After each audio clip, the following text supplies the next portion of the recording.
person that was taken the position to try and lead this coalition that Ed Aguilar has done so much work to put together.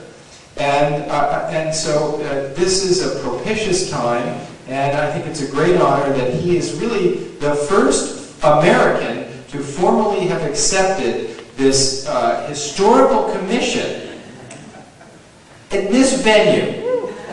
Dr. Eisendrath.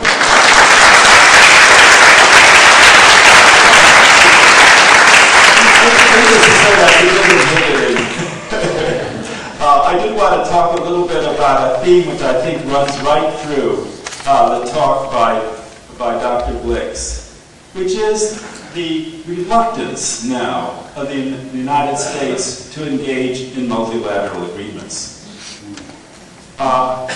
If you look back to the end of World War II, after we had gone through the terrible experience of that war, in which we had seen 100 million dead, in which we had seen the world suffer, we were at that point a quite different nation.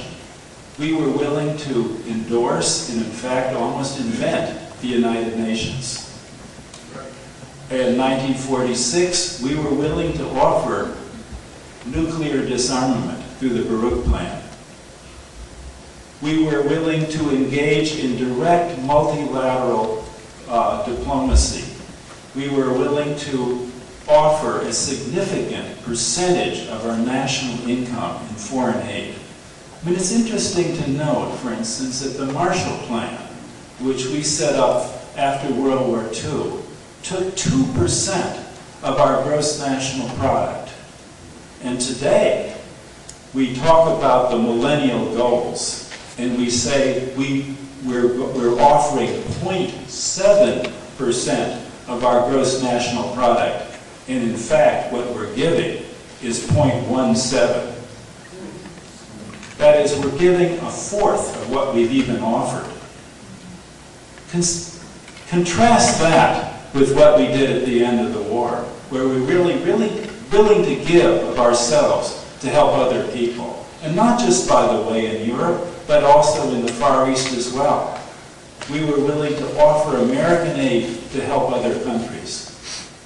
We were also very much a champion of human rights. Look at the fact that we championed the 1948 Declaration of Human Rights. This was something that came out of us.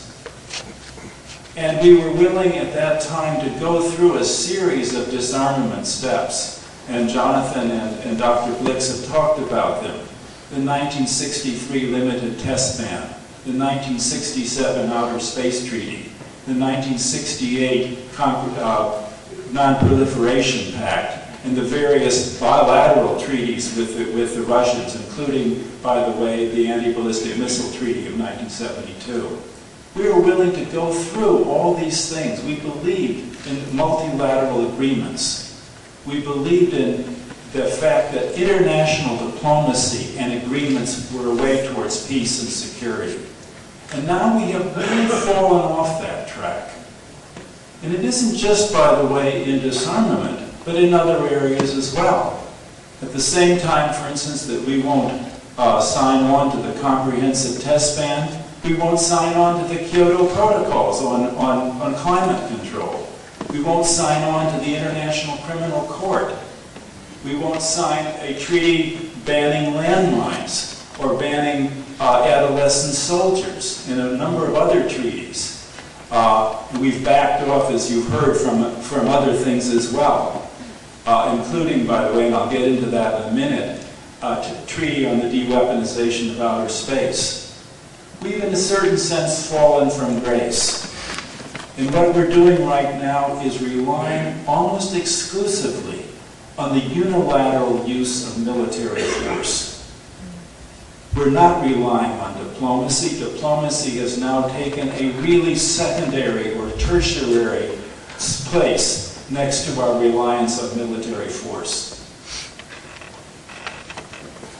What we're going to do about this is up to you.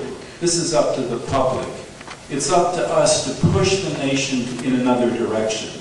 We have the possibility of moving off of this and of once again engaging ourselves in multilateral diplomacy, and once again putting ourselves not as the superpower, the military power, the one that, for instance, gives itself the right of preemptive war. This is not a right of a nation. This is the right of a rogue state.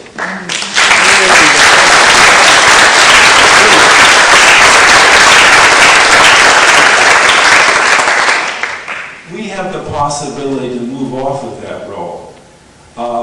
And yet, interestingly enough, almost perversely, now we're pursuing the other path. One area in which I'm particularly concerned is outer space. In 1967, we signed a treaty on the peaceful uses of outer space, which banned weapons of mass destruction in outer space. I recently read, for instance, a document of the Air Force which projects nuclear weapons in outer space in the next decade. We're spending right now somewhere between 21 and 22 billion dollars on the military uses of space. This is as reported by the Center for Defense Information. We're now in the process of testing direct satellite weapons. And we're talking about anti-satellite weapons, and we're talking about bombardment weapons. That is, weapons where we can rain down destruction on the Earth through kinetic, laser, or even possibly nuclear weapons. And you have to ask yourself, why? Why are we doing this? Does this really create American security? Is it important, as our sainted Secretary of Defense tells us, that we will prevent a Pearl Harbor of outer space? We have a whole set of assets in outer space, as do other countries, particularly the European Union, Russia, and China.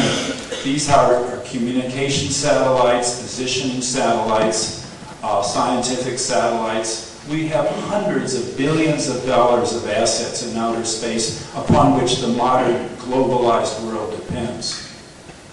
And yet, we are willing to put all that in jeopardy by weaponizing space. Because once there is a war in space, once there is even testing of these weapons in space, we are going to create a level of space debris which will make it impossible for us to have these other uses there. That is, we will not have communication satellites. We will not have positioning satellites. We will not be able to conduct scientific research because we will have polluted for decades or centuries outer space through our military efforts. Is it necessary for U.S. security to do this? Interestingly enough, not at all. Not at all.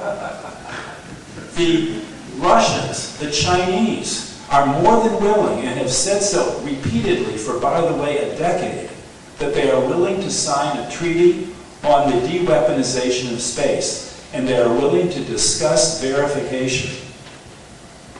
Who is pushing weapons in space? Us. And then you have to ask, why? What are we getting out of it? What kind of security do we have if other nations are willing to back off from the process altogether? And you can say none.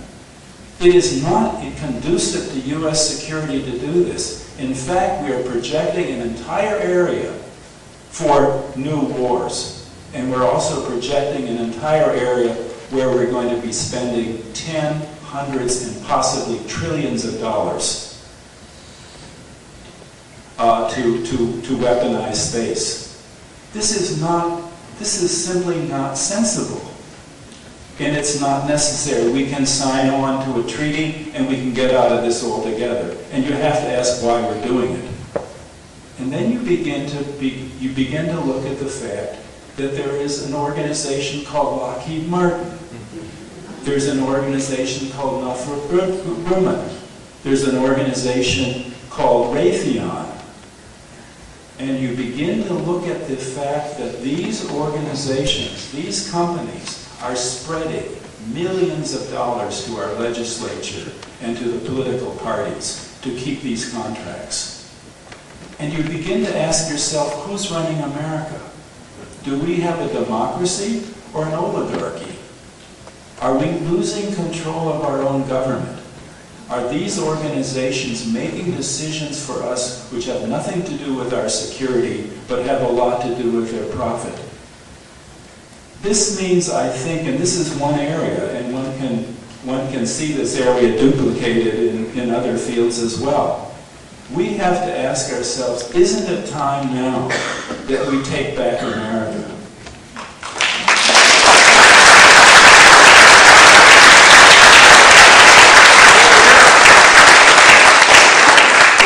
Time that we go back to the government of the people, by the people, and for the people, and assert our rights as Americans.